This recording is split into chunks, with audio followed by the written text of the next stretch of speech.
যত মানুষে দেখবেন, সবাইকে একটা রিকোয়েস্ট করতেছি, যত মানুষে দেখবেন কেউ শেয়ার না করে যাবেন না, কারণ দুনিয়ার মধ্যে যেটা পরিস্থিতি সৃষ্টি হয়েছে। সম্মানিত দর্শক মন্ডলী, আজকে আমি আপনাদের সম্মুখে এমন একটা গুরুত্বপূর্ণ দোয়া নিয়ে হাজির হয়েছি, যেটা নাকি এমন পাওয়ারফুল দোয়া আল্লাহ পাক রব্বুল আলামিন কোরআনের মধ্যে দিয়ে দিছে।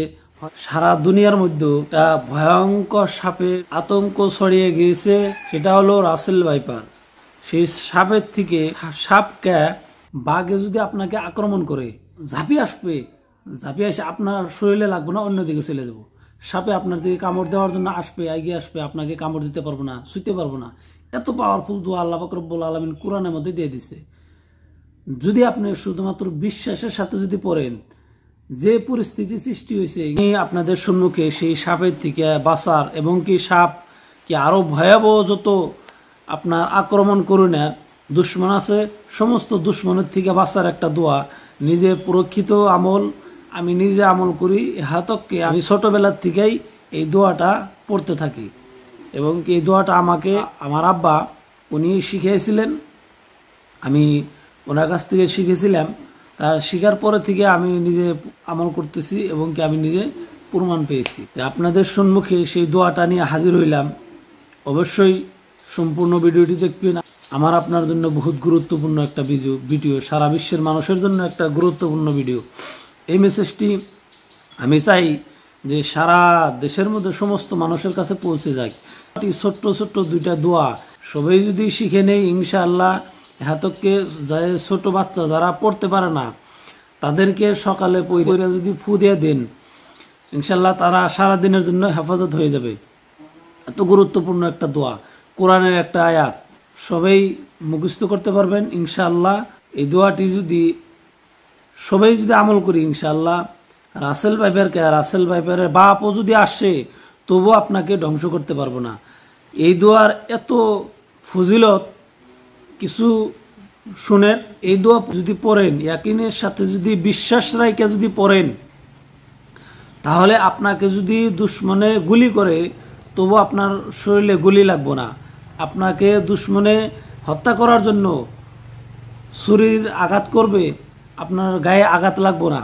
এরকম মজবুত একটা দোয়া, শুধুমাত্র ইয়াকিনের সাথে আপনি পড়বে, পড়া দেখেন দোয়াটা, আপনি নিজে প্রমাণ পাবেন ইনশাআল্লাহ। আমি নিজে প্রমাণ পাইছি, আমার হয়ে যাওয়া অনেক ঘটনা আছে। আমি ছোট্ট ছোট্ট দুইটা ঘটনা স্বল্প শেয়ার করতেছি।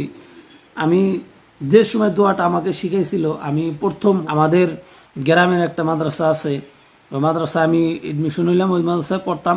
তো ওখানে আমি খাস করে আমার যেগুলো উস্তাদ আছে এই নাম্বার বারা মাদ্রাসা, আমার যারা প্রথম যারা আমাকে চোখ ফুটাইছে তাদের জন্য খাস করে দোয়া করি, তাদেরকে আল্লাহ দীর্ঘ হায়াত দান করুক।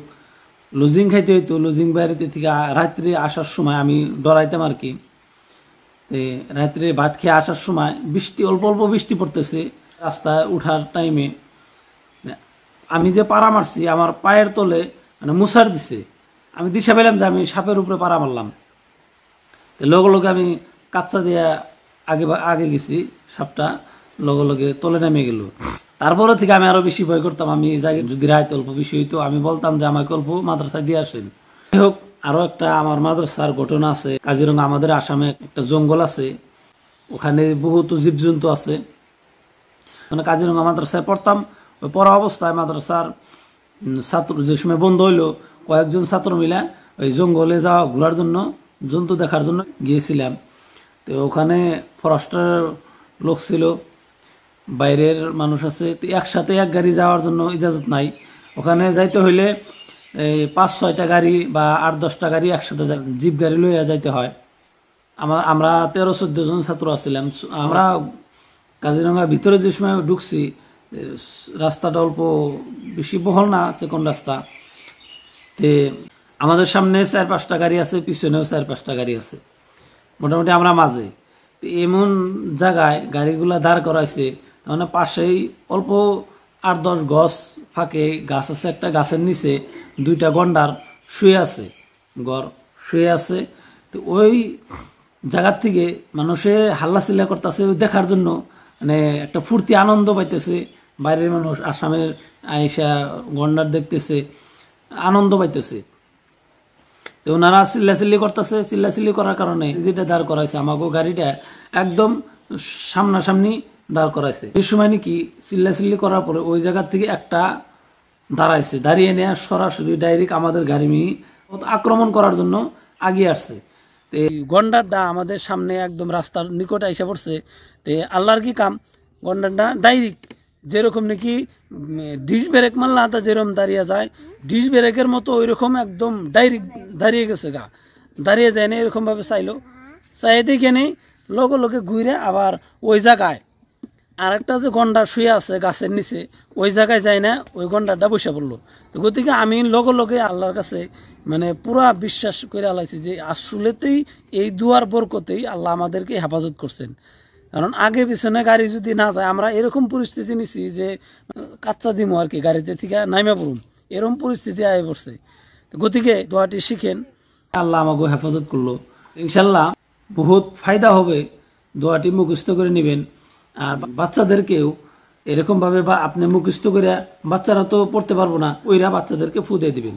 পড়ার নিয়মটা এখন জানেন তো, ছোট্ট ছোট্ট দুইটা আয়াত, এই দুইটা আয়াত ফজরের পরে 3 বার করে পড়বেন এক আয়াত, ছোট্ট ছোট্ট দুইটা আয়াত 3 বার করে পড়বেন এক আয়াত, পড়ে এরকম করে ফুনিবেন, হইল এক আয়াত।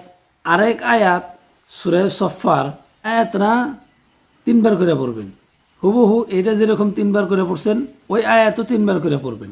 3 বার করে পড়ে আবার এরকম করে ফুনিবেন, বাচ্চাদেরকেও এরকম ভাবে ফু দিয়ে দিবেন। ইনশাল্লাহ সকালে পড়বেন, সারা দিনের জন্য হেফাজত হয়ে যাবেন, বাচ্চারাও হেফাজত হয়ে যাবে। সন্ধ্যা পড়বেন মাগরিবের নামাজের পরে, সারা রাত্রের জন্য হেফাজত হয়ে যাবেন, বাচ্চারাও হেফাজত হয়ে যাবে ইনশাল্লাহ। বুঝতে পারছেন? দোয়াটি হলো ইয়াসিন সূরার মধ্যে একটা আয়াত আছে মাঝামাঝি, সালামুন কাওলাম মির রব্বির রহিম, সালামুন কাওলাম মির রব্বির রহিম। তারপরে এই আয়াতের পরে আর একটা আয়াত আছে সূরা সফফার 79 নাম্বার আয়াত, সালামুন আলা নূহিন ফিল আলামিন, সালামুন আলা নূহিন ফিল আলামিন। এই দুইটা আয়াত আপনি সকালে ফজরের পরে পড়বেন আর মাগরিবের পরে পড়বেন। ইনশাল্লাহ সুস্থ থাকেন, ভালো থাকেন, সবার জন্য দোয়া করি।